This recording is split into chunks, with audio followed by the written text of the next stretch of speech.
industries. I'm now going to give the platform to the Honorable MPP Jim McDonell. Well, good morning and thank you. And it's thanks for everybody for joining this morning. I know that the last year and a bit has been tough for the community, but especially for our small businesses and people that are working, on their own or by themselves. It's certainly been a trying time. So earlier this week, we passed our second budget during this pandemic, the 2021 budget, Ontario's action plan, protecting people's health and our economy. And in this next phase of the government's response to COVID-19, it is the second during this pandemic. Ontario is providing additional round of support to the Ontario Small Business Support Grant, totaling an estimated $1.7 billion to help eligible employers impacted by necessary public health restrictions. In this budget, we are also investing in additional $10 million in the Digital Main Street program in 2020 and 21-22 to help more small businesses achieve a digital transition and serve customers effectively online. We are committing $400 million over 4 years to create Invest Ontario Fund, which will support Invest Ontario and encourage investments in key sectors of advanced manufacturing, technology, and life services. Ontario is also investing $56.4 million over the next 4 years to create Ontario Vehicle Innovation Network, which will help build upon the successful elements of the Autonomous Vehicle Innovation Network, accelerating the development of next generation electric, connected, and autonomous vehicle and mobility technologies, as well as supporting Ontario's role as the manufacturing hub of Canada. We are extending the Ontario Together Fund by 1 year to support businesses, organizations, and communities that are working to protect the safety and security of Ontarians. We're investing an additional $50 million this year to continue to support local businesses to further enhance domestic capacity and help support the safety and security of the people of Ontario.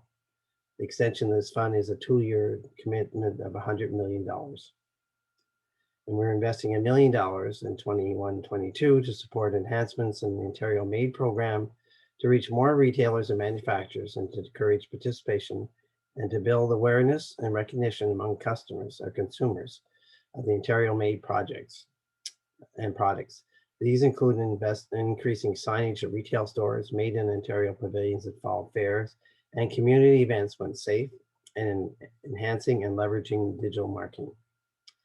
So maybe I mention a few things about the Ontario Business Support Grant. The government recognizes that small businesses impacted by the public health measures require additional support so that they can continue serving their communities and employing people in Ontario once COVID-19 is behind us. So that is why the government introduced a Ontario Small Business Grant Support that provided a minimum of $20,000 and up to $40,000 for eligible small business owners to help navigate the challenging period. Small businesses required to close and significantly restrict services under the provincial shutdown were able to apply for one-time grant to recover some of their lost revenue. Each small business may use the support in whatever way makes most sense to their individual businesses. For example, some businesses will need support paying employees rent and wages, while others will use to maintain their inventory. The grant provided businesses with a dollar-for-dollar funding to a maximum of $40,000 to help cover decreased revenue expected as a result of the province-wide shutdown. Just lost it, sorry here. So the business must demonstrate they experience a revenue decline of at least 20% when comparing monthly revenue in April 2019 and April 2020. So last one was the reimbursements, rebates for the property tax, hydro, and the PPE. Ontario is also providing $600 million in relief support. Eligible businesses required to close or significantly restrict services due to enhanced public health measures, doubling our initial commitment of $300 million made in the 2020 budget. The rebates for property tax and energy cost rebate grants are intended to cover the length of time the business is required to temporarily close or significantly restrict services as a result of being located in an area categorized as a control or lockdown area, previously categorized in a modified stage two public health restrictions. Most businesses can expect to receive their rebate payments within a few weeks of submitting their completed application. And we are also providing the Main Street Recovery Grant to assist small businesses in the most impacted sectors with PPE costs. The grant provides a one-time reimbursement for up to $1,000 for eligible small businesses with 2 to 19 employees in retail, food, and accommodation sectors, service sectors like repair and maintenance, personal and laundry services, gym and yoga services, and the recreation sectors. Businesses can apply online for the Main Street Recovery Grant for PE, temporary property tax and energy costs rebate grants from the province via the easy-to-use one-window portal of ontario.ca/COVID supports. So we have many supports going forward, and I mentioned them all. They're on our websites, but it really is about trying to make sure that as much as possible, we hit the ground running when we finish. Now, is it enough? I'm sure it's not. And is everybody eligible? At this point, we can't guarantee that. We're working, but it is something we haven't experienced before. We've had good success working with the federal government to make sure that we leverages both levels of funding. We've put money in broadband. About $4 billion is what we've committed over the next number of years to support, to make sure as many people as possible can receive this what now is considered an essential service in Ontario.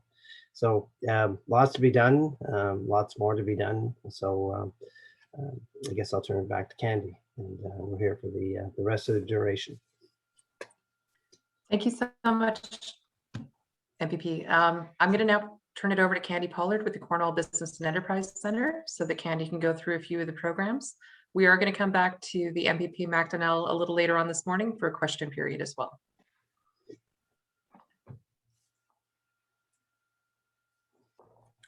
Candy, you're on mute. Good morning, everyone. You'd think by now I would figure it out. Tara, can I share my PowerPoint? Certainly, we will hook you up. Give us a minute while we switch that over. Not a problem.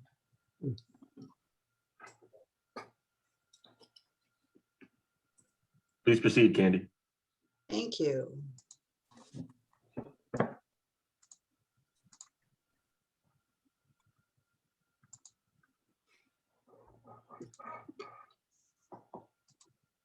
So there, I'm going to assume that everyone can see this. So as Tara said, Cornwall Business Enterprise Center, but don't let the name fool you. We do cover all of SD&G as well as Akwesasne. So I'll get right into it. The first program that I want to talk about for a few minutes this morning is our Starter Company Plus program. It is funded by the province of Ontario, and it is for new, expanding, or the purchase of an existing business. So it really does cover a wide expanse of business types. It was created several years ago as an educational and training program. There is a grant of up to $4,500 potentially available because it is a competitive process. But the grant is not the main focus of the program. The main focus is education and training.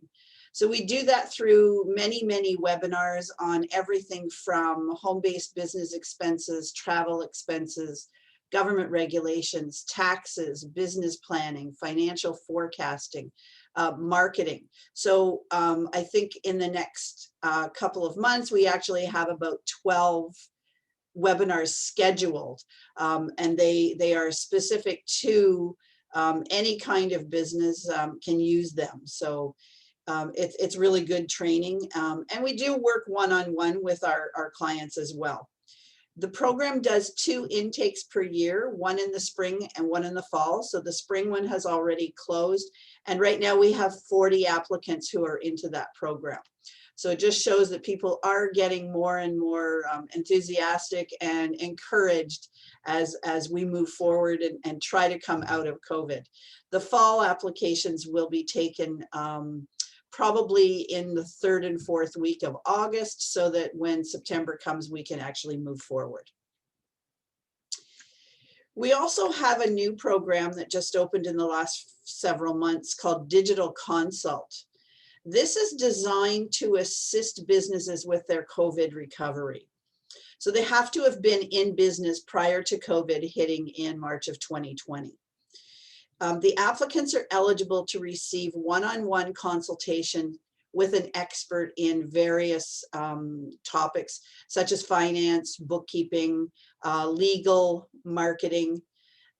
So what they would do is they would meet, whether it's virtually or by phone these days, with an expert in marketing or in legal, if that's what they need. So they have up to an hour and a half for each consultation. And it, of course, is specific to their own business.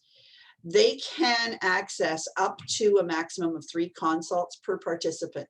And those 3 consults can be 1 with finance, 1 with marketing, 1 with legal, or 2 with marketing, 1 with finance, or all 3 with marketing or finance. So it can be a mixture of, and it is to help them with different things, such as, I got this grant and this grant, I'm not sure if I've taken care of it through my bookkeeping properly. So they get that information. Maybe they've gotten a grant or a loan that has a forgivable portion. They don't know how to handle it in their business. Potentially it could be, you know, I've got this loan and I have to pay back 20,000 or 40,000 of it, and I'm not sure how to do that within my bookkeeping, or I'm not sure, should I do it one-on-one or monthly? Should I start paying back monthly? Should I start putting it into a separate account? That kind of thing. It could even be that I now have an online store and I need to market it and I'm not quite sure how to do it digitally. So all kinds of different things, but we can help them specifically for their business through these referrals to these experts. The program does end at the end of September 2021. I am hoping that some of those monies do get renewed, but we'll see. Our core services always one-on-one consultations for assistance with various business topics.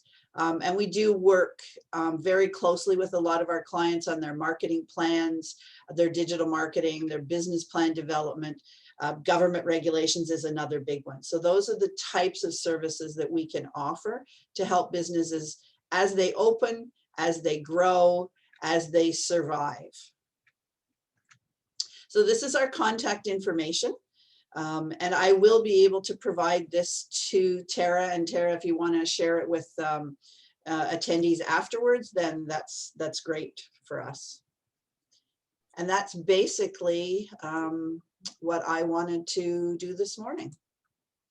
Candy, thank you so much for your time. And we will definitely be sending the panelists some information following this meeting on all of the organizations and the presenters speaking today.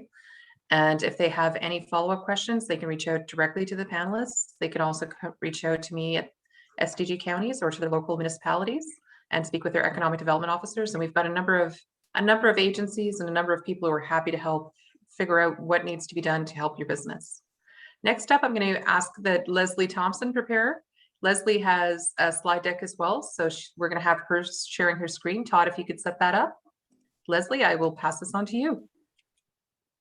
Thank you. Good morning, everyone. And thank you, Tara and Todd and the team at the counties for organizing this.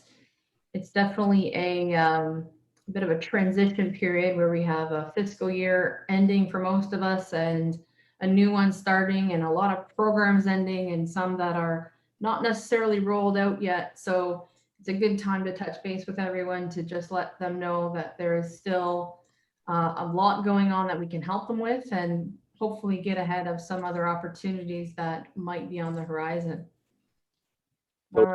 Everyone, I just, Candy, you'll have to relinquish your responsibilities as the meeting host. So if you know how to do that, great. If you don't, I can walk you through it. I do not know how to do that. Okay, so just take your mouse and hover over Leslie and you'll see 3 little dots, a little icon like that. If you click on those little dots, there should be an option that comes up to make host. And just click on that and then Leslie will be able to share her screen. There we go. Okay, excellent.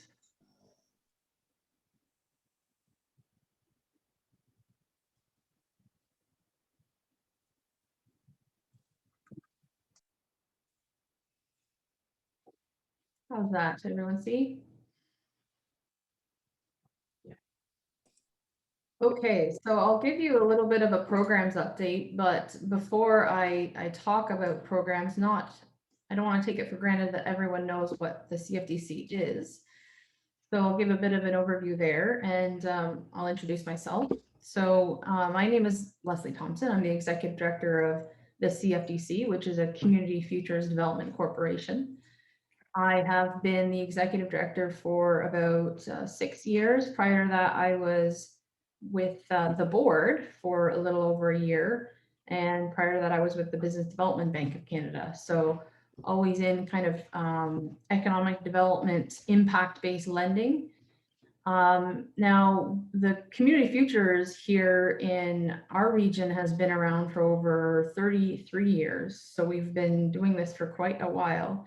And the program's been around for about that long as well. There are 267 across Canada and 15 in Eastern Ontario. We are all independent. So we have contracts with the federal government or the province, or we do our own internal work. But we, so we're beholden to a certain extent to the terms of those contracts, but we work independently, and that's really important because that offers us the flexibility to respond to our community. We are not for profit, so we're not revenue driven, we're impact driven, and we are focused exclusively on our local economy of Akwesasne, Cornwall, and SDNG. So the main contract that we deliver is the FedDev Ontario program. So I will talk a little bit more about that, but we do also have a network of local independent not-for-profits. I said 267 across Canada. So there's a Canada Association, Ontario Association, and Eastern Ontario Association. So we're all working together to serve our community and our country. We are exclusively in rural regions. We are governed 100% by volunteer directors. So they're all your neighbors. Over 33 years, there's a lot of people that have been on the Community Futures Board. And we want to act as a hub of business information, or a place where you can come to get referrals to people like Candy or other networks that are important economic development or business support services in our community. We work to facilitate greater collaboration, ideally between the different municipalities in the region, or the different economic development, business development support groups in the region. We also lead and support a large variety of economic development initiatives in the region, and it's all dependent on what our community says that they need most. Our bread and butter, as I say, is that we are a lender. So we are meant to be complementary to the existing lenders out there. So you need to still have a bank if you work with us, because we don't take deposits, but we do provide flexible lending that is meant to fill the financing gap. So I'm going to talk a little bit about the RRF program. I'm going to give a very brief overview of the CREATE program, as well as our technology innovation program, ongoing loan programs, our new micro credit program partnership with ACFO, as well as a CIP RIP matching program. And I recognize that I have 7 minutes to do this because we've got the minister joining, and I don't want to take her time. Far more important than I am. So Regional Relief and Recovery Fund, it came out after CEBA. CEBA, they found that CEBA just didn't cover everyone. There was a lot of people falling through the cracks, and so they came out with the Regional Relief and Recovery Fund. It's the same as CEBA, but it's more flexible. It's focused on Main Street and sole proprietors, and really anyone that's falling through the cracks. There were a few iterations of the program, just like there were constant changes with CEBA. But in the most recent iteration, there was a portion that could go towards business services. So we were able to help businesses directly with loans, but we also supported business service organizations with a number of economic development projects. And I'm going to talk about just a few of those very briefly, because some of them are intended to be evergreen and help businesses not only through the pandemic, but well into the future. One of them was the Akwesasne Peer Circles and Learning Summit, and that's an ongoing consortium of businesses who are just working together with guidance of professionals. There really wasn't a unified group. There was a chamber, but it had taken a bit of a hiatus. So this brought back life into the business community in Akwesasne. Get Current, which if you are a tourism or event related business, I do encourage you to visit the getcurrent.ca page. This was a program that was funded in part by the Technology Innovation Program, and it helps business owners tap into new streams of revenue by connecting them to Cornwall SDG events. So you can create a promotion and it will go to thousands of event goers. You can also, it also acts mainly as a ticketing and event platform, which is designed to create seamless entertainment experiences for customers, but it really also helps with time ticket entry and all of the COVID related changes to events that are going to be happening. And it is run by the Cornwall End Area Chamber. So it is an exclusively locally focused tool. We also funded Pivot Points, which is a video series that our COVID-19 Business Relief Advisor, Doreen Ashton Wagner, was a host of. And that also was another chamber project. It features conversations with local business owners that they get into, you know, kind of the weeds of what struggles they face, the changes they've made, and the successes they've had. So it's a way for business owners to connect with one another where they can't right now and learn from one another. We also funded an accelerator for ag tech focused social enterprises, as well as creates COVID advisory services. Now I'll briefly talk about these advisory services. So anyone who has, like the program Candy has, you've taken on all this debt. Now what? You still don't have revenues back up to where they were, and you certainly don't have net income back up to where it was. So how do you service this debt? How do you maximize the forgivable portion?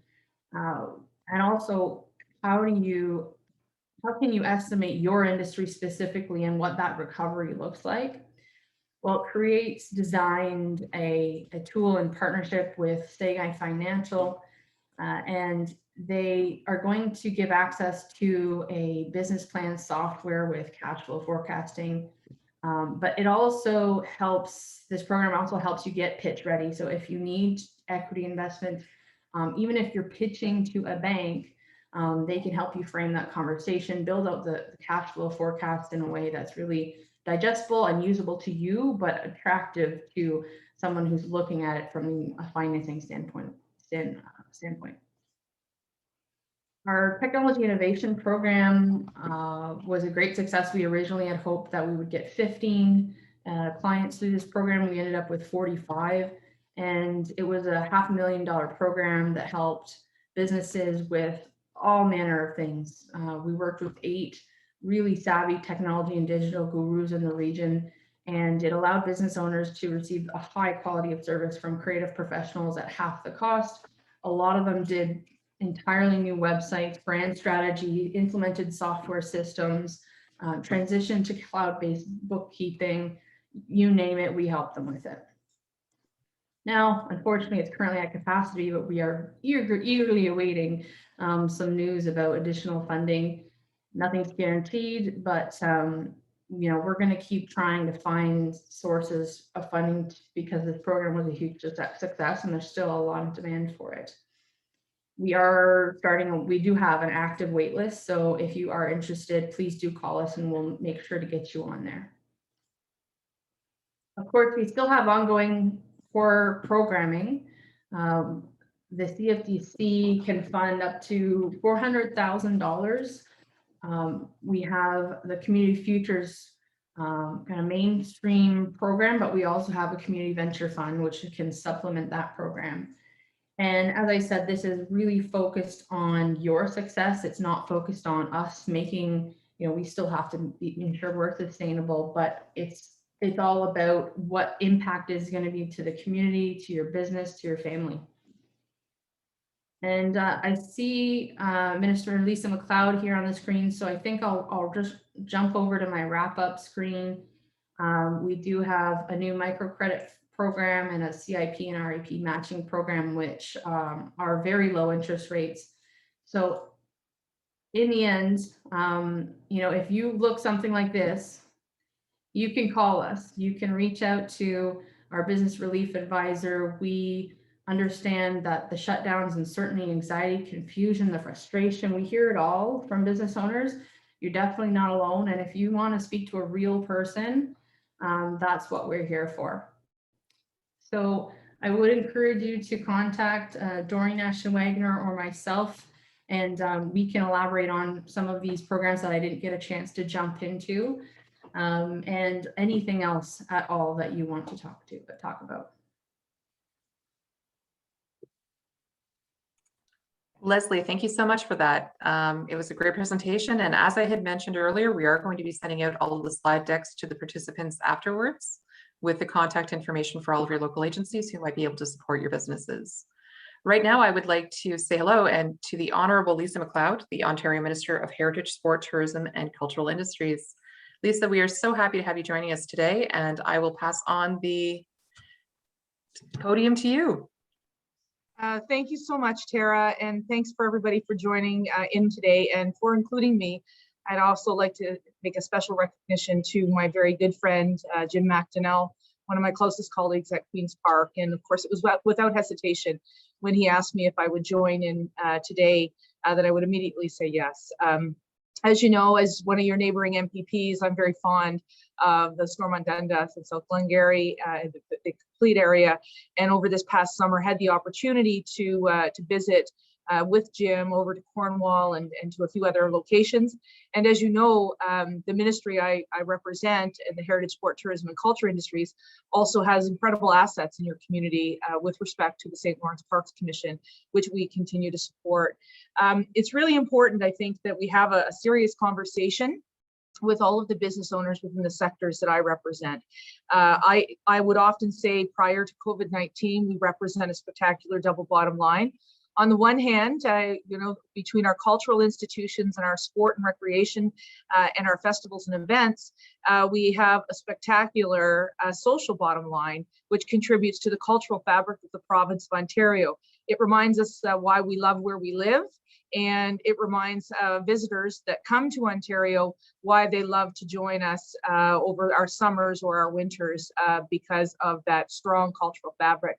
The other side, however, was of that spectacular double bottom line. It was a $75 billion suite of sectors, which is larger than forestry, mining, and agriculture put together, and larger than the GDP of Manitoba. So you really are looking at a powerhouse suite of sectors when they're all combined, whether that's film and television production, animation, whether it is those festivals and events that take place across Ontario, our museums, our art galleries, and of course, our tourism and cultural attractions that generate so much income.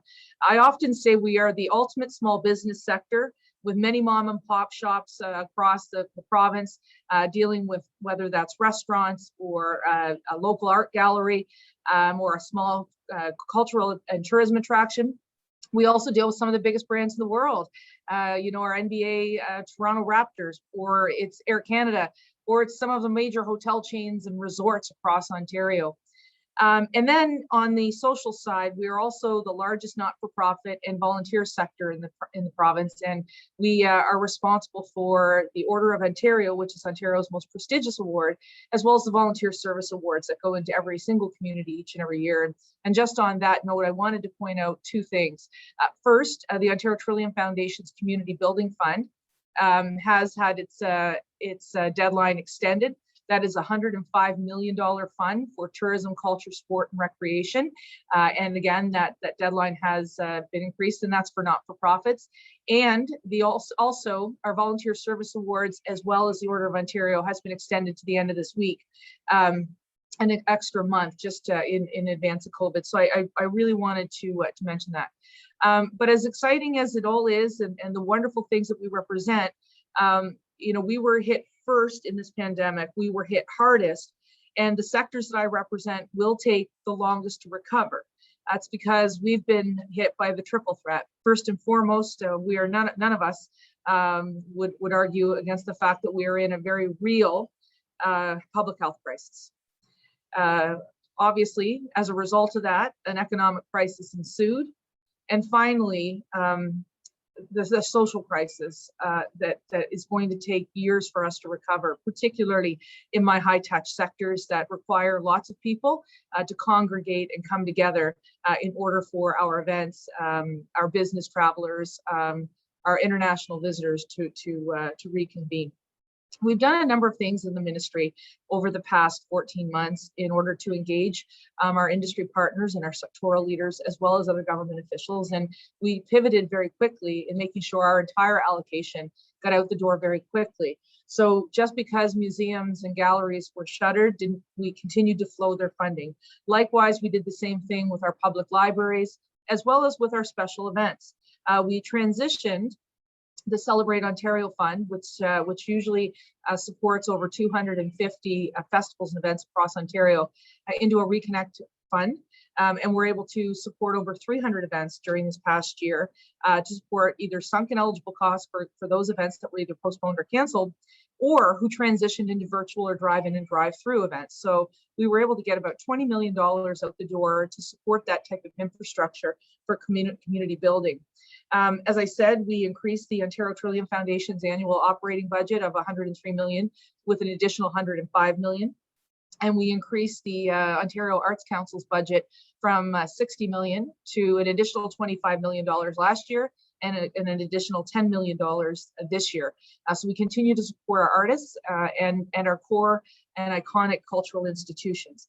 And speaking of our core and cultural institutions, the St. Lawrence Parks Commission, along with about 13 other agencies and attractions aligned with this ministry that are forward-facing, was a recipient of over $62 million combined for all of them in order for us to continue to preserve and protect those iconic institutions. So whether that is Upper Canada Village or the Kingston Penitentiary tours that we're offering, or the campgrounds in between, that has been something that we have been absolutely committed to making sure that they remain whole, and that when we come out of this pandemic, that they are very much supported.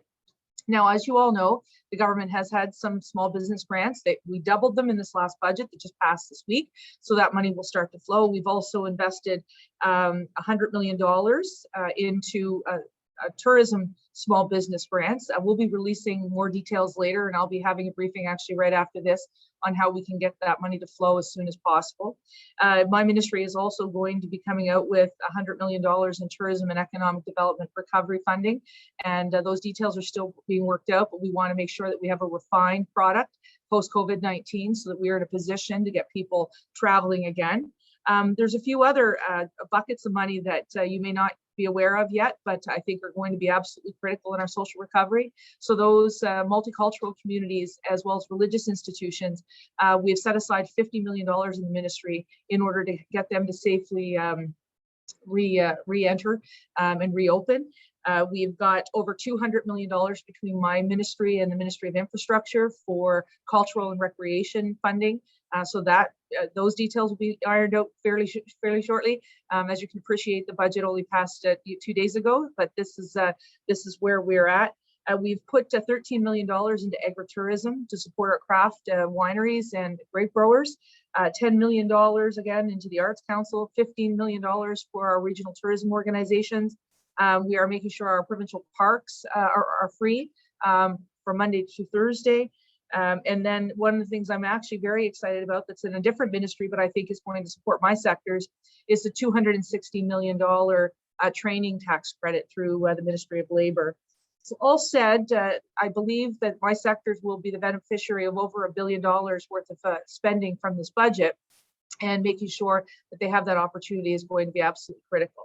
And in order to make sure that we get the funding to the right places, we have engaged 3 organizations, in particular, the Tourism Economic Development Recovery Task Force, which is led right now by former Minister of Tourism, Tim Hudak. They'll be reporting back shortly, and we're going to have a very robust plan as we move out over the next 5 years as we recover to 2019 levels. And roughly 2024 to 2025. The second is we have a restaurant working group meeting with weekly and bringing in other cabinet ministers to see how we can best support that ailing industry. Obviously we'll lend our voice at the nationwide conversations to make sure that there is a relief fund similar to that in the United States. But there's other things that we can do as a province that we're looking at and we're working with them on. And finally, film and television production has been something that has been a bit of a mainstay during this pandemic. And as you all probably are aware yourselves, streaming has increased by over 40% during the pandemic. And so we continue to work with them, and I'll be meeting with my film and television advisory panel tomorrow to see how we can grow film production, not just in Toronto and Ottawa and North Bay, but build out film-friendly locations across Ontario, and in particular into Eastern Ontario. And so we're looking forward to that. Of course, this comes off the heels of the announcement I was able to make yesterday with Netflix that they have secured a Canadian corporate headquarters, and that will be coming to Toronto, creating obviously lots of jobs, but just as importantly, a great deal of opportunity. So again, this has been a very difficult time for our sectors. I know that there are many on this call who have suffered a great deal as a result of COVID-19. It's uncertainty, and the fact that this has lasted longer and has cut more deeper than 9/11, the global economic recession, and the SARS crisis all rolled into one. And so I'm going to finish on this before we get into questions. It's okay for anybody on this call to feel anxiety, depression, or any other stresses that lead to some mental health challenges. And I say this as somebody who has suffered myself and who seeks support. So if you were on, and I saw the slide earlier where it looked like someone was pulling their hair out, I know that you have all probably felt that at least one time, if not every day during this pandemic. There are supports available to you and for you. And it is okay to seek help, and it is okay to talk about it. And if anyone has any questions that they have with respect to mental health today, please, my team is on the call. MPP McDonell is on the call. If we can refer you to those appropriate places, let us do that. But it is okay to talk about it, and it is okay to seek help, and it is okay to acknowledge that you are not okay. And we've had this conversation many times within this sector, and I can tell you, like dealing with some of the folks in the live music sector when they've lost everything, and getting on the call at 7 o'clock in the morning, and hearing strong people, or cry. It's all right. We can all be there for each other, and there is no silver bullet to get out of this pandemic. It's a global issue, and the best we can do is to be there for each other. So on the one hand, yes, we'll get you the supports through the finances, but just as importantly, we need to get you the supports for the mental health as well. So with that, Leslie and Tara, I'll pass it back to you, and perhaps MPP McDonell may want to say a few words as well. But I'm here till 9:30 to listen and to answer any questions that I can help answer. Thank you.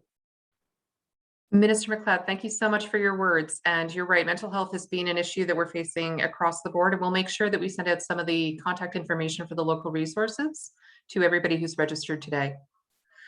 MPP MacLeod, my apologies, MPP McDonell, do you have a few words that you would like to say before we start the question period? It was a MacLeod.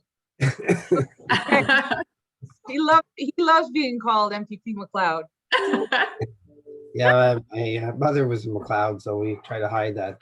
Thanks. I want to thank the minister for being on today, and she's been a great neighbor, and she's a neighbor to the northwest of us, and has been there over the years, and certainly over the last couple, as we really try to navigate through this tough time. And I think it was important. I was happy that she talked about some of the impact of the stress that many people are seeing, whether it be financial or just the lockdown itself.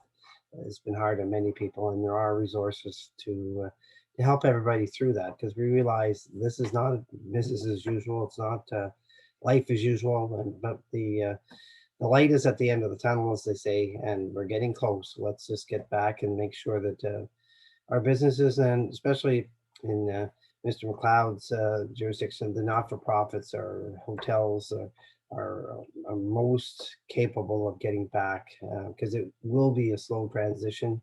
It won't be a matter of turning on the switch and people are just out again. It's going to take some time to get confidence back up and, of course, pay bills. So I'll turn things back so she can answer questions while she's here. Thank you. Thank you, Jim. So Minister MacLeod, as you had mentioned, we were happy to host you last year, and we do hope that you'll return to the counties this summer. We have a number of assets who would love to host you at their new and expanding businesses. We're here to talk about those who are struggling today, but we also do have a number of success stories. So I applaud all of our local businesses who are moving forward with their expansions and their growth period this year, because we do have some amazing places and some amazing assets and tourism points to highlight, as well as all of our strong businesses who are fighting the good fight and staying open this year. So our first question. And just before that, one thing I didn't mention, but they'll really benefit. Last year, when I had the opportunity to be with Jim, and of course we spent some time with Bernadette, your mayor, and we toured around. It was really great. And one of the things I really wanted after I did that 11-week tour was a travel incentive.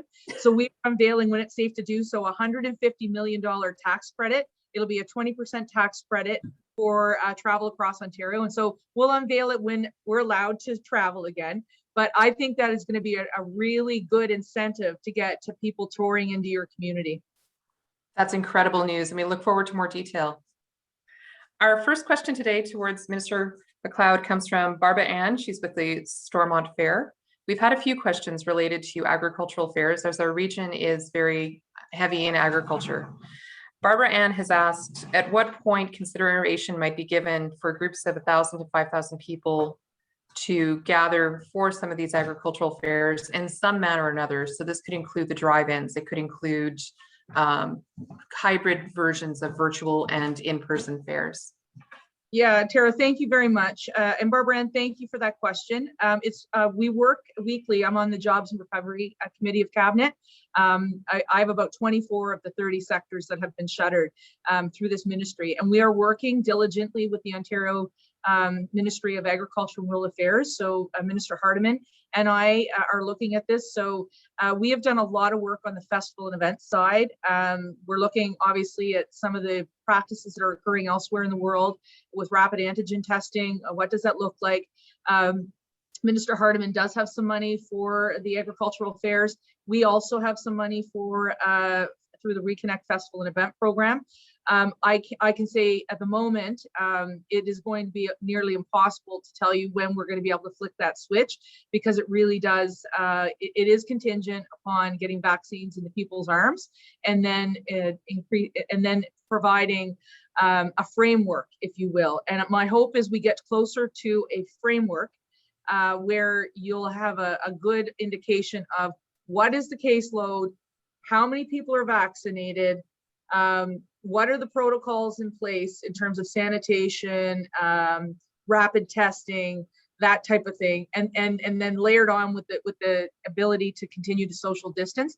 So we're working on it. I don't have an exact answer for you right now, but it is being the work is being led at the Jobs and Recovery Committee that is meeting on this Friday on this very issue.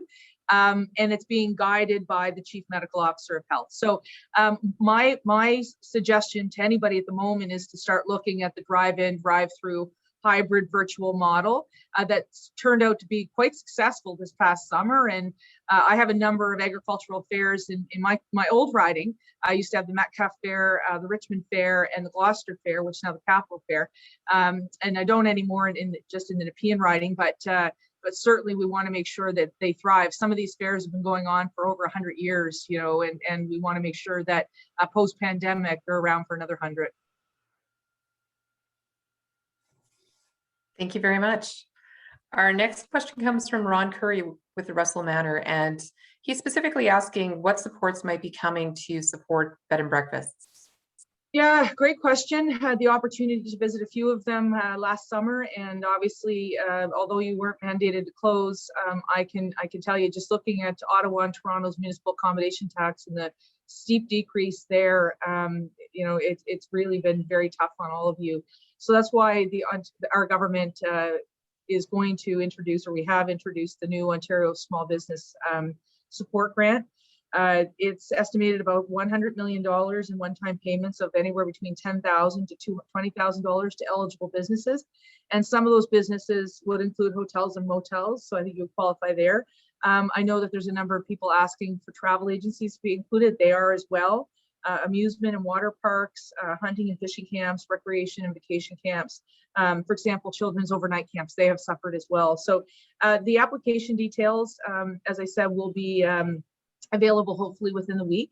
I've got a final briefing on that this morning, and we just want to make sure that we have it all nailed down to make sure that we support as many people as we possibly can that would fit within these sectors. In addition, we doubled the Ontario Small Business Grant, so I'm not sure if you are eligible for that, given your number of employees. But if you've not applied for that, I would suggest reaching out to MPP McDonell's office. I know Marilyn in his office is a superstar at constituency work. So just to check that out. But hopefully in the next week, I'll be making an announcement with those further details, just based on the fact that the budget just passed. I hope that answered your question, Lauren. Thank you. Our next question is one that's come up at a number of our public meetings, and it comes from Rory McLennan at Summer Heights Golf. And Rory is asking if consideration might be given to reopen golf after the lockdown measures end, and if not, if there might be supports available to support golf courses that have already invested a fair sum of money into preparing for the season. Yeah, great question, Rory. It's one I get every single day, and Jim can tell you it's my first thing that my colleagues ask for. This ministry obviously is responsible for seasonal operations, where we've been tasked with the reopening of seasonal entities, as well as outdoor recreational amenities. At this time, the Chief Medical Officer of Health in our health table has recommended we limit mobility, which is why we're in this most recent lockdown. My hope, and I know the hope of the Premier, is we'll be in a position in a couple of weeks where we are able to get people back to golfing. The big issue, I think, are people driving together from outside of the households, congregating outside, having a beer.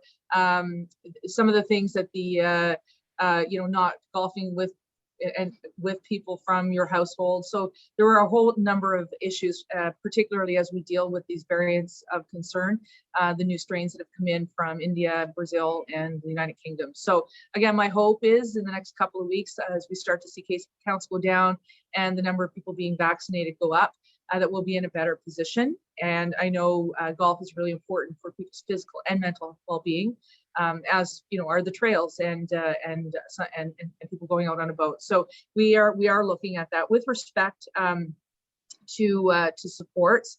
We have a number of different initiatives, as I mentioned, in the tourism, hospitality, and culture sectors. The 2021 budget is investing, as I said, close to $1 billion in supports in order to support the sectors, and we're going to continue to get that money out. So I'm not sure what the size of your golf course is in terms of what programs you might be able to be eligible for, but certainly reach out to your local MPP and take advantage of the ontario.ca portal and see if you can apply for as many of those as possible. But these are very important things, and again, we hear about it all the time. We just ask that you be patient and continue to follow the health and safety guidelines as laid out by the Chief Medical Officer of Health and your local public health unit in Eastern Ontario. Thank you. Lisa, we had a similar question from a different style of business. So Shelley Cumberland is asking us when bricks and mortar travel agencies are going to be able to access the Ontario Tourism and Hospitality Small Business Support Program. I suspect it's a similar answer, but I just wanted to note it because we have had a number of travel agencies who have wrote into us today. Yeah, listen, great question, Shelley. Very important question because it's one that we continually get, and we recognize that your business model has significantly changed with the closure of the borders and your inability to sell those vacation packages. So we are going to make sure that you're part of that Ontario Tourism Small Business Grant. Again, one-time payments of up to $10,000 to $20,000. You will qualify. One of the other things, Shelley, and I'm glad that you brought this up because I actually see there might be a great opportunity here. One of the things that we're doing with the Tourism Economic Development and Recovery Task Force is asking them to build out made in Ontario itineraries. So Shelley, well, I might go to you and say, I want to go to Cancun for a week. Can you find me an all-inclusive and a couple of add-ons? And then you can get me that package on Sunwing or Air Transit or whatever. I envisage a day, and this is what we're trying to look at, where we actually start to build out those itineraries, so that I'm calling you, Shelley, for that made in Ontario authentic experience, and a detailed itinerary that I could have, that might be a trip to Chrysler that takes me then up for a day trip to Ottawa, and then down to the Thousand Islands and then into Kingston, and building that out. And so we've really challenged the task force to look at that. And so I'm looking forward to, they provided me with their preliminary report last week, and they're now into drafting that final report. I'm hoping that we're going to see that to be able to be built out, and then we'll work with our agency, Destination Ontario, to really amplify that, because there's so many things. And I saw this last summer when I was out on tour, and I've been only a year into the role, and I had planned on doing a couple weeks of tour as the Minister of Tourism, but it turned into, I was like, and so then I thought, no, it's not going to happen because we're in a pandemic. And then we had like an 11-week reprieve. So I went on the road for 11 weeks. And the things I saw in my own province that I didn't know we had was absolutely stunning and incredible. Like, I'm thinking fly-in lodges and in Northern Ontario, kayaking and canoeing in the Great Lakes, looking at things on the Georgian Bay or up in Sauble Beach, where, coming from Nova Scotia, seeing some of these pristine beaches shocked me, because I thought, you're only going to see this kind of beauty on the ocean. But no, you're seeing it when you're in Cornwall, you're seeing it when, you're on the Thousand Islands Parkway. And so we really need to, I think, rebuild with you guys, with the Authentic Ontario experience. And I really think that there's a true opportunity here. And unfortunately, it's weird, but the travel agents aren't stakeholders through this ministry. It's through the Ministry of Government Consumer Services, through TICO. But I think we need to have a stronger integration, because I think you're going to be very helpful for us as we lead our way out of this economic crisis. And so I very much view this summer is going to be the summer of the staycation, very hyper local. We're going to continue to support one another that way. Eventually, we'll be able to open our borders up to the rest of the country. But it's going to take probably 5 to 6 years, maybe even longer, before we get international travelership back to where it was. So this is a lengthy answer, but Shelley, you've got me so excited, because I think that there's a tremendous opportunity for both of us right here. And I don't think I could get through the past 14 months if I didn't have a level of optimism that when we get out of this, we're going to be bigger and better. Thank you so much, Minister MacLeod. I think all of our tourism assets just perked up all of a sudden, and they're thinking of all of the itineraries we could be offering throughout our region, and there's going to be a lot of excitement. Yeah, like, look at, I got to tell you something, and I know we've got another question, but I got to say, look at what's in your own backyard that we have not been paying attention to, because we've all been so busy trying to pay for that family vacation in Florida or the Dominican or in Cuba, that we have forgotten to look in our own backyard. And we've forgotten to look at what's an hour away. And you know what? We've got it all. And let's flout it. And I think we got to come out of this with a little bit of swagger. And I can't wait to go down and visit you guys this summer to see some of the great things, and to deliver some more money to you guys. We are so excited to hear that. And we will definitely be speaking with your staffers to send you a lengthy list of potential places that would love to host you. Oh, yeah. And it seems fitting that our final question actually comes from SDG Tourism in partnership. We had a very similar question from Cornwall Tourism, and we're asking about a specific program that was released this year through the Cornwall and Area Chamber of Commerce, and it was with partners from SDG counties, the City of Cornwall, the CFDC, and the Mohawk Council of Akwesasne. So we had received funding in our region from the FedDev to support non-repayable contributions of up to $20,000 to help support tourism-oriented businesses that have been negatively impacted by COVID. So in most cases, they were extending their patios, they were putting out outdoor spaces, they were preparing for a COVID-friendly pandemic situation where they could continue to operate this year and potentially into the future. And we've had approximately 50 businesses that were funded through this program. And we're just asking if you foresee a similar program coming through to support them.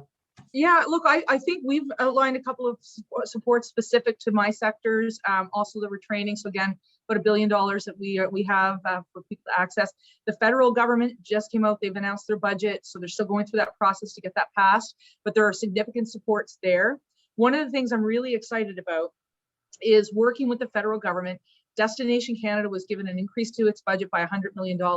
One of the cool things that we were able to do last summer was take a partnership between my agency, Destination Ontario, and the federal agency, Destination Canada. And I was able to go out across the province and provide the regional tourism organizations with hundreds of thousands of dollars for hyper local marketing, so that they could do some things that they'd never done before. I'm absolutely committed to doing that this year. I don't know if it's going to be 14 or 15 million dollars. My staff are probably pulling out their hair. Why is she announcing that? But I'm really excited because I think again, going back to Shelley's point, this is how we're going to build those itineraries. You guys know your area best. How do you build out that itinerary, and then how do you market that to your neighboring communities or your own community so that they're taking part of that? So that's one piece. The second thing, when you're talking about trying to adapt, I was really excited, and I pushed early on, and I think it was a game changer. It was the takeout delivery of alcohol for our restaurants. And so that we're going to continue that. That's not changing. We're going to make sure that that works in our favor for a very long time. I think the patio piece has been revolutionary. I think that I think people really enjoyed that, being part of it. And when I was in Cornwall with Jim and Bernadette, we saw so many beautiful restaurants that built right out into the almost onto the street. And so I think that that's going to be absolutely something that we want to continue. One of the other areas that we're looking at in the tourism task force, and by the way, is already law, is for festivals and events. We've made it easier for municipalities to grant liquor licenses for parks, for example, and street festivals and that sort of thing. And so that's not as well known, but it's out there, and it's something that we're looking at tangibly in order to continue that authentic experience. And I've engaged a number of other groups that I want to give a little bit of funding to. One is the Canadian Live Music Association. We've invested in them $500,000 to create music cities across Ontario. And by being a music city, it doesn't mean you have to be 1 million people. You can be a town of 1,000 people. But what we want to build out is after the pandemic, a real sense that we're bringing live music and tourism and culture back to our communities with a good funded strategy. But even more than that, part of this will be having conversations with our municipalities about permitting. It will be talking about bylaws in terms of noise, because we want to create something post-pandemic that brings people together, and music does that.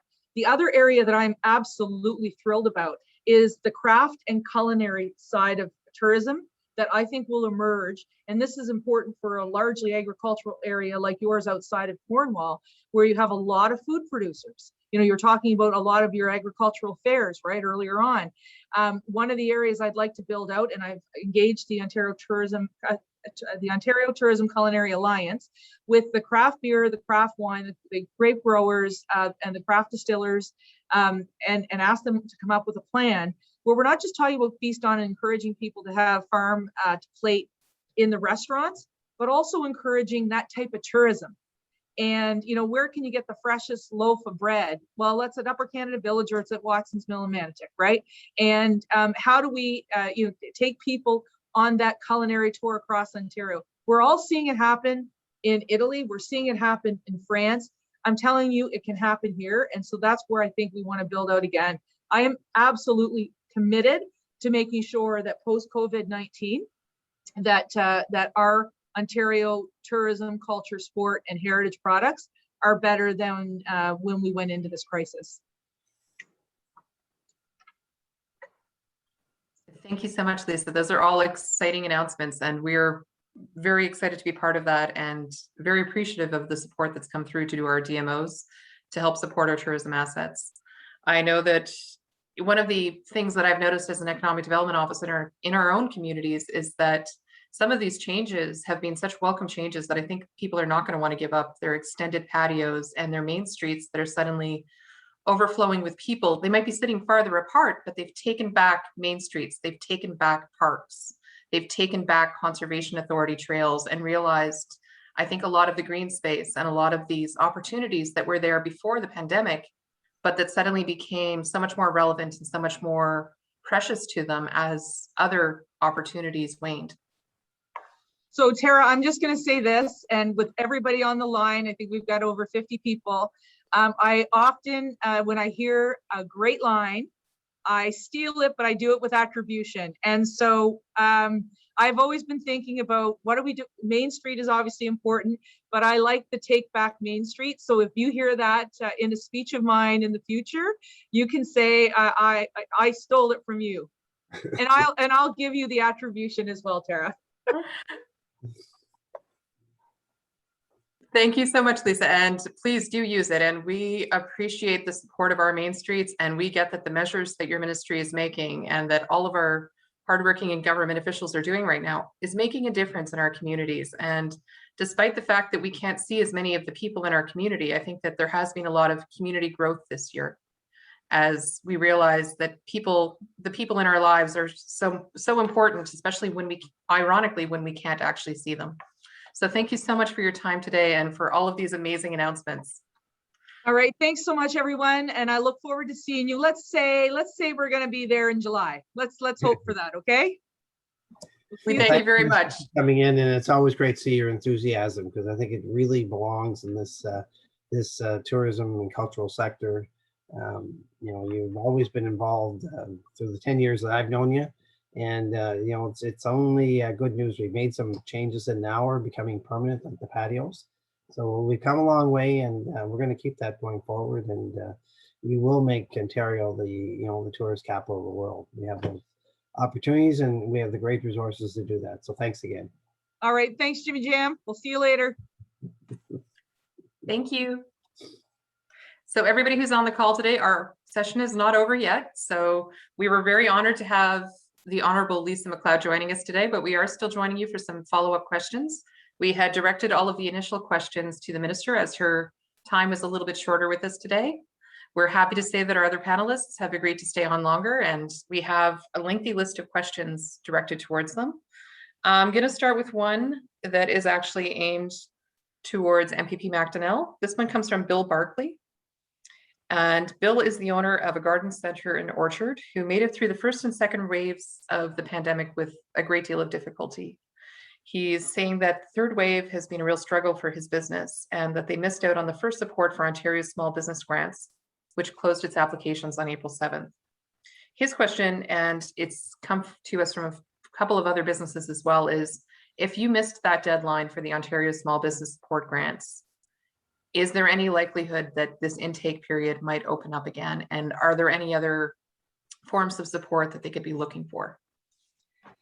Well, in this year's budget, I think Minister MacLeod talked about it, alluded to it. There's a new funding that's available in the, I think the name of it is Ontario Tourism and Hospitality Small Business Grant, that we should be seeing in the next few weeks. It's part of our budget that just passed this week. So more details will be coming out. So I think a lot of the, travel agents, that some of them didn't qualify last year, this grant is to pick up some of those holes. Thank you very much, Jim. And our next question, I think it's actually going to go to a couple of panelists. I'll start with Jim, but I believe that Leslie might also be able to answer some of this question. So Scott McDonald from Tri-Hawk is asking if there are any planned programs to help businesses expand critical capabilities for manufacturing, lab services, and medical devices. And I imagine this would also fit into the Made in Ontario program that was launched last year to help with some of the COVID supports. Jim, do you know of any programs and supports that might fit into this? Ontario Together program is still there. We've put more money into it for this year, this budget year, which means till March of next year. So that portal is open, and we're always looking for proposals through the Minister of federal or economic development, Vic Fideli. So there are applications go in there, plans, and they do review them, and you'll see funding announced for some of the, especially some of the larger projects. They're available now and again. But so that money's there, Ontario Together, and Vic monitors that fund, and there's people reviewing it. And if there's some, of course, there's always a limited amount, but I believe it's in the neighborhood of over $100 million in there again this year. So it's substantial, and they try to pick out the best programs and fund them. I can add to that quickly. We're also waiting on some of the details of the federal budget and what exactly that will translate to on the ground level. We do actively have access to the FedDev Business Scale Up and Productivity funding program, but it's something that I would suggest that we dig into the project more specifically, and through that we can help TriHawk understand which ones that are available right now and which ones are in the pipeline. So I would encourage a conversation with us there, TriHawk. Thank you so much, Leslie. And we will be reaching out to all of the registrants after this meeting with an email. So feel free, anyone who has some additional questions, to contact us. And we're happy to work with your businesses to connect you with the proper supports. So I'll be sending out the email, so please don't put me in your spam. It's going to be coming from tkirkpatrick@sdgcounties.ca. And I'm going to send out all of the applicable materials from today, as well as contact information for all of our panelists and a number of other local organizations who can help to grow and support your businesses. Thanks to the staff from Minister MacLeod's office. If you go into the chat box, you'll also find some preliminary information on the Ontario Tourism and Hospitality Small Business Support Grant, and we will also send out information on that program. Our next question comes from Councillor David Smith with the Municipality of South Stormont. He's also one of our county councillors, and he is asking about equality and fairness as it relates directly to lockdown measures. So his question is, for fair and equal business opportunities, small business, especially in a rural setting, should have the same rights and privileges that big box stores have. And his question is directed to MPP McDonell, and he's just asking, essentially, what can be done to support these small businesses that have been forced to close during the pandemic when some of the big box stores are still open? Well, I can tell you it's a tough question, and it's a tough answer to that. Some of the larger stores have been able to stay open because people still need food. They still need, essential pharmacy products just to live. So yeah, some of the big box stores, they've been limited to 25% capacity. They have the room for people to go in and social distance. On the latest lockdown that we've experienced, they haven't been able to sell other products. And I was in I heard some comments about a Costco, and I was in a Costco in Kingston on my way back from my one of my trips to the legislature. And I can tell you, I was amazed at what they did to make sure nobody bought anything but food and pharmaceuticals. They had pallets stacked up. So that's not happening this time. But saying that, we do have the small business grant that they aren't eligible for, up to $40,000. I think we have over $1 billion there now for this for businesses. I'm sure it's not enough. I know there's certain companies that didn't qualify last year. We opened up a little bit more this year, but we have more funding coming out in the recent budget, and I think from the latest one that Minister MacLeod was talking about should be open probably in the middle of May. If we're getting more details on it, I think we're shooting for April, but there's only a week left, so I'm assuming it will be sometime in May. So it is a tough question, but it's all about the messaging we got from the medical table was you got to stop mobility, and you got to get rid of the reason for people to be out. And that's, some of these businesses, you really wonder why them, why are they shut down? But the variants, it's a different story this time. And so not that some of these small businesses couldn't operate, they can operate on an appointment basis, many of them, they can operate curbside and delivery. But we want to get rid of the reason why people would travel and go out and come in contact with anybody. And, we see even with these greater lockdowns, how much more difficult it is to stop at this time. And we are going outside. And, I noticed Barbara Ann asked that question. I think the rumors around here about what's opening, we're talking July now for that type of opening. And of course, much sooner for some of our stores and businesses with some restrictions. But I listened to the federal doctor, Teresa Tam, and she's talking about when we get up above 80% of the people the first dose.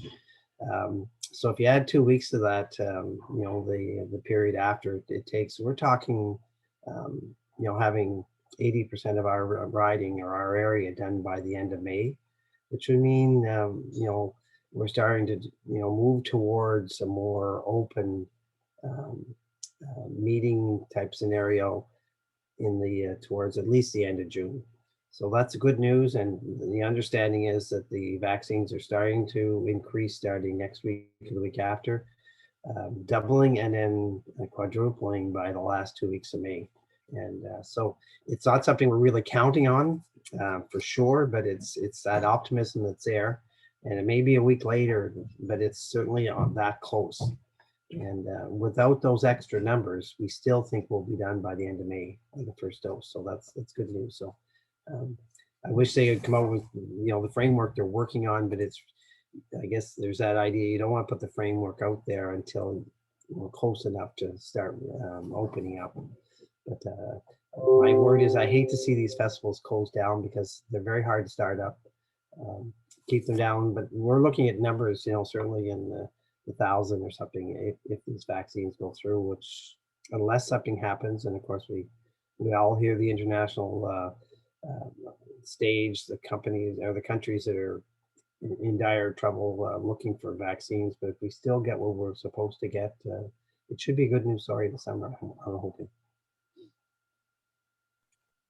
Thank you, Jim. That is indeed great news to hear that additional vaccines are continuing to be rolling into our communities directly, and that we'll be getting closer to those mass vaccination clinics as the sun gets a little bit warmer and as summer comes a little bit closer. Our next question is kind of a combination of people. So we've had a number of registrants who have asked the question of, they are in businesses that have fallen through the cracks of government supports for a variety of reasons. We've had a couple of businesses who reached out to us who are new. They opened just prior to the pandemic start. We have others that fit into categories of either home-based businesses or those that didn't meet the minimum threshold. So we have a wedding photographer who has mentioned that they fall into a misunderstood category of business in their own words. And they say that they're mostly summer, mostly seasonal business is so dependent on cultural events that were cut off. Weddings are happening very rarely or in very small settings. They're not calling on the same professionals.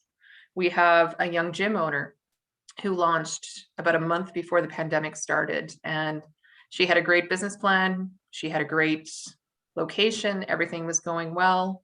She worked through the first lockdown where they were able to, under certain measures, where they could go outside and do training outside. And now she's stuck. We have a third business owner similarly saying that their business, small business, relies heavily on tourism traffic going to large neighboring festivals at the Highland Games and at some of the other fairs and events. So they're asking, what can be done for these businesses that currently don't qualify for anything? And in their cases, we're hopeful that they may fall under the tourism support grant in some of these cases, in the case of some of the festivals. But the small gym owner who just launched their business, we have some small restaurants that just launched just prior to, or where their months of business, because they're seasonal, don't necessarily line up to the government programs. So I guess I can send this out to you, Jim, as well as to our other panelists. And I recognize we've discussed them today. There are a number of other supports for new businesses to help them through their expansion. And as I mentioned, we will be sending this out to all of those listening today, because we do recognize your needs and that some of your needs are very, very specific. So they're going to lead to more in-depth questions where we'd like to have some one-on-ones with you just to be able to better answer your questions. So Jim, if I could start with you just in terms of how we can support these falling through the crack businesses. Well, first of all, I encourage everybody to go to the covertsupports.ca/Jim McDonell website. And that takes us, and that's updated constantly with all the new programs. It's something that's been there. We established it last summer. It's still there and it's still being updated. So as the new budget comes out, they'll be also included. Now we suggested the original small business plan worked on the April 2019 to April 2020 timeframe, just to make it simple. But when businesses called and that month didn't work out, or if they were new and they had no history, I guess, from the previous year, there were alternatives put in place that allowed them to still qualify for this grant. And we're still working through, Minister Fideli has what he calls a SWAT team, and there's still a few weeks back, I understand they've called everybody, but they're still working.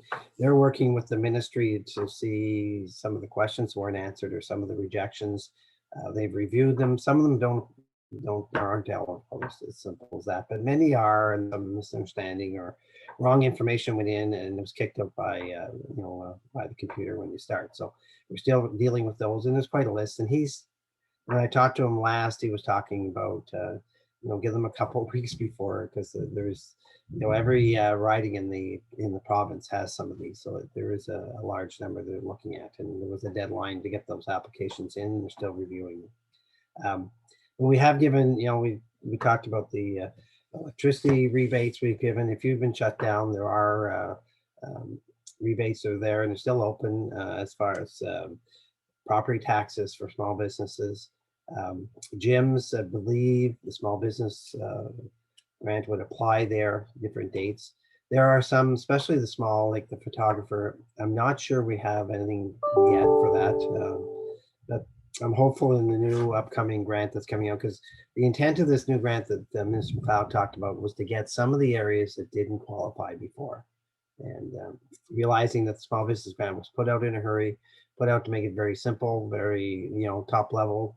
And it was over $1 billion. So a lot of money went out. A lot of businesses were successful with getting that. But I'm sure there's always a limit, and we'll see what we can do going forward, because we do want to make sure that going forward we get as many people on the ground running as we can. Thank you so much. Our next question is actually directed directly to the CFDC. Haley Cook is asking, has the CFDC found the need to amend their borrowing criteria to adapt to the changed business landscape? If yes, what has changed? And if no, have amendments been considered? So I just want to address the prior question first before jumping to this one, because we did fund through the Regional Relief and Recovery Fund a photographer, a few seasonal businesses, as well as someone who started up right before the pandemic. So we again, I'll repeat, the RRF program is meant to help those who fall through the cracks. So if you haven't yet talked to Doreen Ashton-Wagner, the COVID-19 Business Relief Advisor, I really encourage you to reach out. I'll put her contact information right away in the chat. But that is what it is meant for. We have gotten very creative in ways to support businesses, and we also came out with our own independent fund prior to the Regional Relief and Recovery Fund, and we're exploring what a second round of that might look like as well. Now for Haley's question. So we don't have a set box that a business has to fall into. In essence, we just have to know that giving them additional funding isn't going to be to their detriment. In a lot of cases, funding isn't the solution. Taking on more debt isn't the solution. So that's why we try and complement funding or loan programs with advisory services. So I mentioned the advisory services that we have through that are being offered through Create, through Candy, in partnership with Launch Lab. Sometimes it's not a matter of looking at taking on more money. It's a matter of looking at your existing financial situation and seeing if there's a way to rearrange it that will save you money, take advantage of some of the assets that you already do have, so that you can be more effectively managing the options that you have. Taking on more money or looking at grants is great, but you also have to look at your existing financial situation, and that's where these programs come into play.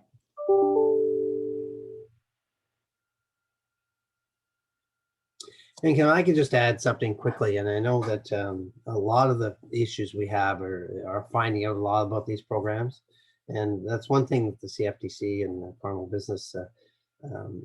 They really, they're experts in this, and sometimes there's a federal or provincial grant that's, people can't know everything, that's for sure. But they do have a great inventory and advisors there, so. It is a great source, and they've done a great job. And I want to, just make sure people understand that they're there, and they have their areas of expertise, and it's both levels of government help fund them, but it's for a reason, because the communities need that expertise, and they do a great job.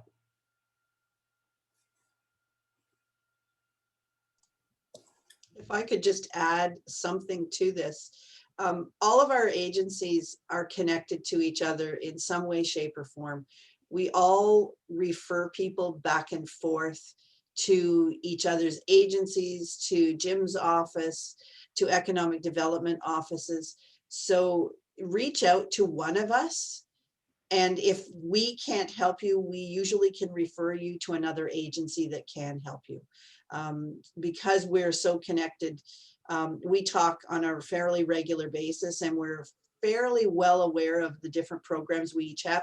We might not know all of the details, but we know the general ideas, and those referrals happen on a regular basis. So just reach out to somebody, and one of us will get you to the right location. Thank you very much, Candy. Yes, I think I'm just repeating what everybody else is saying here today. Businesses in our community have an awful lot of opportunities in their communities to reach out and get help.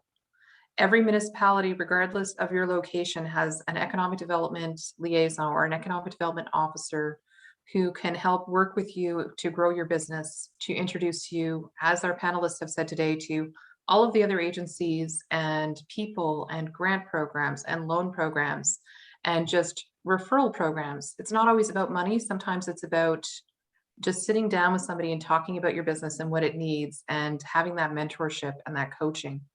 And we have a number of agencies, including at the municipal and at the county level, who can help you. My office is open, the door is open virtually right now, but we're always happy to meet with you and to talk about your business and to bring in our amazing partners.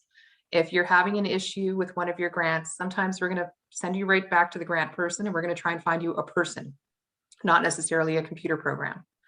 If you're looking through, like as was mentioned today, MPP McDonell's office and his wonderful liaison, Marilyn, are an amazing team when it comes to helping you navigate through the system. If you're in one of these situations where things should work for you, but they just aren't, the MPP's office can help you knock on the right doors and see if you are eligible, then you should be eligible, and they can help work with you on that.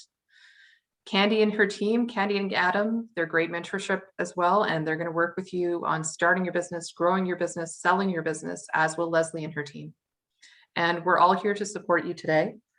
We're very honored to have around 60 people joining us today, as well as our speakers. And as I have mentioned, that we will be sending this out to everyone today. So if there's anyone with questions, please don't hesitate to reach out to us. You will be receiving an email from us shortly. And this session will actually also be hosted on YouTube, where it is being streamed live right now. It's also going to be available. You can request it by email. You can find it on YouTube, and it's going to be featured through Cornwall Community Television later this week. Our final questions were, I must say that they are very similar to the first. So we're going to move on to just a few final remarks from each of our panelists. And if there's any questions from those listening today, you can put it into the chat box and we'll answer a few final questions if we have any from the audience. Thank you so much.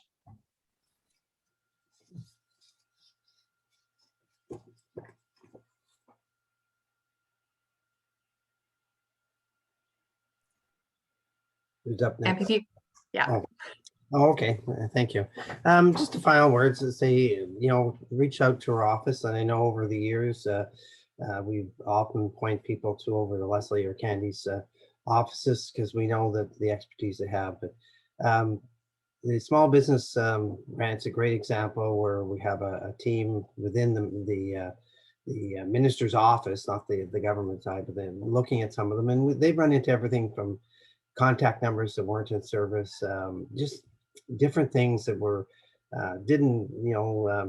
people shouldn't have been kicked out of the system, but there was some error or some problem that was if it wasn't addressed would have stopped them from getting money. So we are looking at that. There is more money, and I think there was a good example from Minister MacLeod talking about some of the new areas that there's grant money for. And of course, if you qualify for small business, I think it's very clear that you won't qualify for the next one coming out. This is really meant to get some of the areas that weren't successful or weren't able to qualify in last year's money. So we're trying to make it through. And I know one of the questions that didn't come up today was on the paid sick leave. And we've been working with the federal government trying to enhance the program. And my understanding was on the weekend we thought we had an agreement, and after reading the paper today I'm not so sure, but we're not really sure. We had the one program, there was over $1 billion put into that. There's only about 40% of it used. So I guess from our point of view, we don't want to start up a new plan. We want to enhance the one. We've agreed to cover all the extra costs. So hoping we have some new word on that going forward, because that does impact a lot of the businesses. We're a little concerned about putting something in place that will affect businesses going forward, because it is, it's going to be tough coming out of this for a lot of businesses. Revenues have been down or non-existent for a couple of years or a year and a half now. So we want to make sure that we don't saddle something that's going to impact everybody going forward. So the money's there and we want to take advantage of it. And that's Ontario taxpayer money that's sitting there. And we think it would be a shame not to be able to utilize it and come up with one comprehensive plan, and creating two doesn't seem to be the answer.